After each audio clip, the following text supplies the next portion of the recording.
মসজিদেরই পাশে আমায় কবর দিও ভাই। কত মানুষ নামাজি ভাই মসজিদাঙ্গিহীনাতে, আল্লাহর নামের জিকির করে লুকিয়ে গভীর রাতে।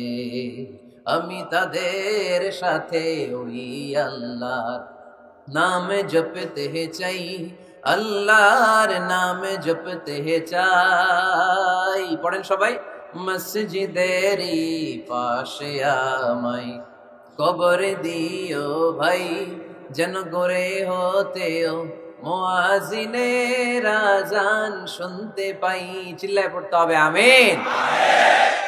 কি দরদ ছিল আমাদের জাতীয় কবি কাজী নজরুল ইসলামের, মসজিদের পাশে আল্লাহ তুমি আমার কবর দিও। আল্লাহ এই দোয়াটা কবুল করে নিয়েছে, ঠিক কিনা? আমার কবরের পাশে মসজিদ আছে না নাই? আছে।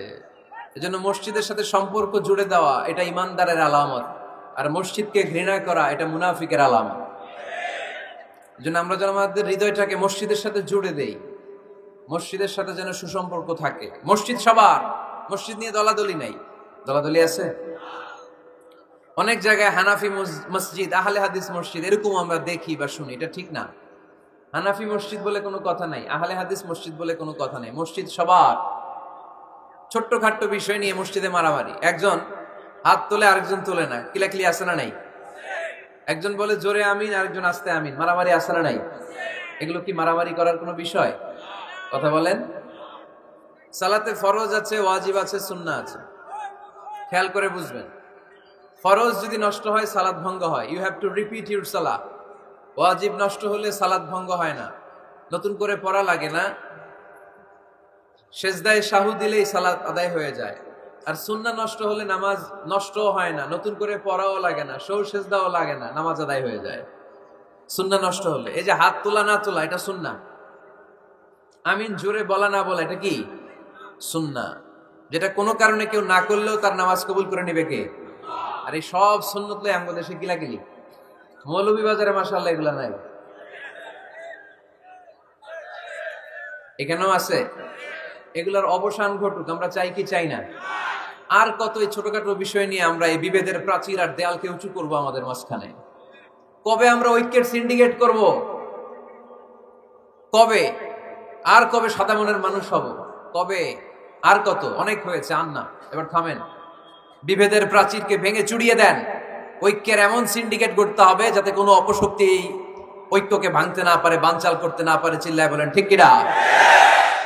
এজন্য মিউচুয়াল রেসপেক্টের দরকার, পারস্পরিক শ্রদ্ধাবোধ সব ক্ষেত্রে, রাজনীতিতে, সামাজিক অ্যাক্টিভিটিসে আমাদের আলেম ওলামাদের মধ্যে পারস্পরিক শ্রদ্ধাবোধের দরকার, মিউচুয়াল রেসপেক্ট। কেউ কাউরে রেসপেক্ট করে না, আমি যেটা বুঝছি এটাই সব, বাকি সব হারাম, এরকম বলে না অনেকে? এরকম যেন না করি। তাহলে মসজিদ সবার। মসজিদ, আল্লাহর হাবিব সাল্লাল্লাহু আলাইহি ওয়াসাল্লাম খ্রিস্টানদেরকে মসজিদে ঢুকতে দিয়েছেন, আর আমরা মুসলমান ভাইয়ের জন্য মসজিদে তালা ঝুলাই দেই, আছে না নাই? আল্লাহর হাবিব সাল্লাল্লাহু আলাইহি ওয়াসাল্লাম কোথাও গেলেই প্রথমে মসজিদ বানাতেন। কি বানাতেন? মসজিদ বানাতেন। মক্কা থেকে হিজরত করে মদিনায় আসলেন, কুবায় থাকলেন কয়েক সপ্তাহ। কুবা পল্লীতে তিনি মসজিদ বানালেন, মসজিদ কুবা। ওখানে প্রতি শনিবার কেউ যদি ওযু করে ওখানে যে 2 রাকাত নামাজ পড়ে, একটা কবুল উমরার সওয়াব আল্লাহ তাআলা তার আমলনামায় দিয়ে দেয়। মসজিদে কুবা বানালেন। তারপরে মদিনায় এসে মসজিদে নববী বানালেন আল্লাহর হাবিব সাল্লাল্লাহু আলাইহি ওয়াসাল্লাম, মসজিদে নববী। এটা ছিল আল্লাহ রাসূল সাল্লাল্লাহু আলাইহি ওয়াসাল্লামের বৈশিষ্ট্য। কোথাও গেলেই তিনি মসজিদ বানাতেন। মসজিদে নববী, হায় রে, এখন তো কত সুন্দর মসজিদ আমরা দেখি, আমরা যে সালাত পড়ি। আল্লাহর হাবিব সাল্লাল্লাহু আলাইহি সাল্লামের সময় মসজিদে নববী কি এরকম ছিল? কথা বলেন। ফ্লোর ছিল বালুর ফ্লোর। কিসের ফ্লোর? আমাদের মসজিদের ফ্লোর কিসের? টাইলস। আর আল্লাহ রাসূল সাল্লাল্লাহু আলাইহি ওয়াসাল্লামের মসজিদে নববীর ফ্লোর কিসের? কথা বলে না। তো আওয়াজ করে উত্তর দেন না কেন? কষ্ট হচ্ছে? দুপুরে খাইছেন না সবাই? কেন খান নাই কেন?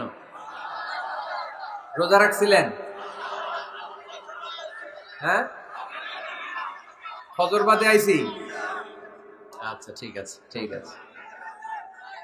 আচ্ছা আচ্ছা, সাউন্ড নাই, কথা শোনা যায় না? তো এটা শুনলা কেমনে? জিজ্ঞেস করলাম কথা শোনা যায় না, কয় না। তো এটা শুনলা কি করে?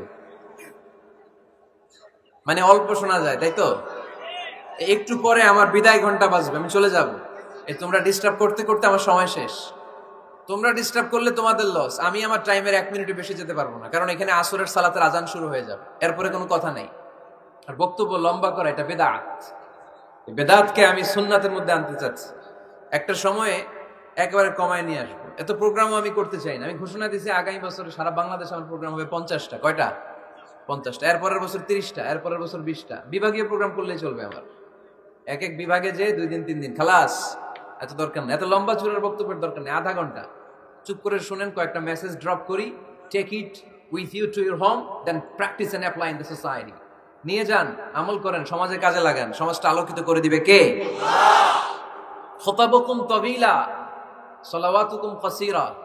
আল্লাহর হাবিব সাল্লাল্লাহু আলাইহি ওয়াসাল্লাম বললেন, কিয়ামতের একটা আলামত, কিয়ামতের আগে তোমাদের বক্তব্য হয়ে যাবে লম্বা, সালাত হয়ে যাবে খাটো। সালাতের পরে তাসবিহ পড়তে চায় না লোকজন, ব্যস্ত, মহা ব্যস্ত, সুপার বিজি। কোত্থেকে আসলে এই ব্যস্ততা? আপনি রবের সাথে মুনাজাত, না যাই উনাজি মুনাজাত, আপনার রবের সাথে একাকী নীরবে কথা বলতে মনে চায় না আপনার? এত তাড়াহুড়ো কিসে? ধীর স্থির হন, একটু স্থির হন, একটু মনোদৈহিক প্রশান্তি অর্জনের চেষ্টা করেন। সব সময় ব্যস্ত, ধাক্কাধাক্কি, উচ্ছৃঙ্খলা, এগুলো আমাদেরকে শেষ করে দিয়েছে। এজন্য লম্বা চূড়া বক্তব্য ঠিক না। বক্তব্য শুনতে আমাদের ভালো লাগে, আমল করতে ভালো লাগে না। বক্তব্যটা শেষেই সিগারেট ধরায়, আছে না নাই? মাহফিল শেষেই বিড়ি ধরায়, কয় চমৎকার ওয়াজ করছে হুজুরে। ওয়াজটা সেরকম হয়েছে, অনেক কণ্ঠ সুন্দর হুজুরের। এতদিন ইউটিউবে দেখছি, আজকে সরাসরি দেখাইছি। আছে না নাই? কি লাভ হয়েছে? লাভটা হয়েছে কি? এই যে মাহফিল শেষে বিড়িটা ধরাইলেন আর গেলেন, কোনো লাভ হয় নাই। এগুলো থেকে বেরিয়ে আসতে হবে। বছরের পর বছর আমাদেরকে শিখানো হয়েছে একভাবে, কেউ এই পরিবর্তনের আওয়াজ তোলে নাই। আওয়াজ আপনাকে তুলতে হবে। আওয়াজ তোলার জন্য এত মানুষ লাগে না, আপনি একাই যথেষ্ট।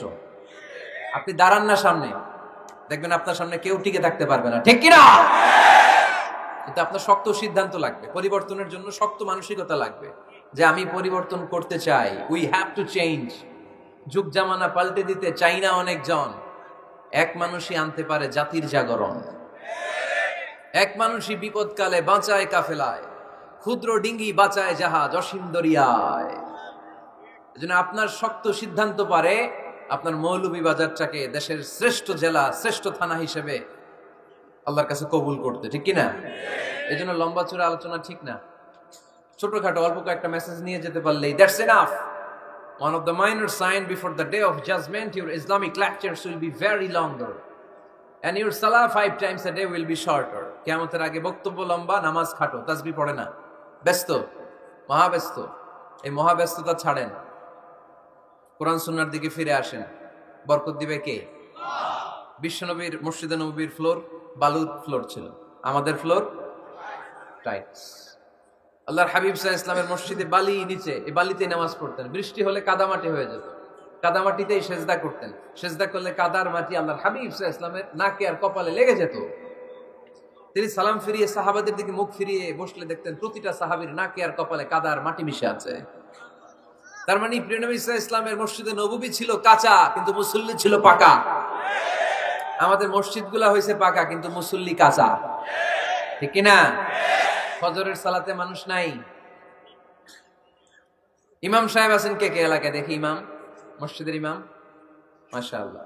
আপনাদের এখানে ওই মসজিদে ফজরের নামাজে কয় কাতার হয়? 5 জন 6 জন? কেনে এত কম? কেনে? হ্যাঁ, আসে না, আসতে চায় না লোকজন। তো এই যে 5-6 জন ফজরের সালাতে, কল্পনা করতে পারেন ফজরের সালাতে এত কম লোক। যেদিন ফজরের জামাতের দৃশ্য আর জুমার নামাজের দৃশ্য একরকম হয়ে যাবে, ওই দিনই বাংলাদেশে ইসলাম কায়েম হয়ে যাবে।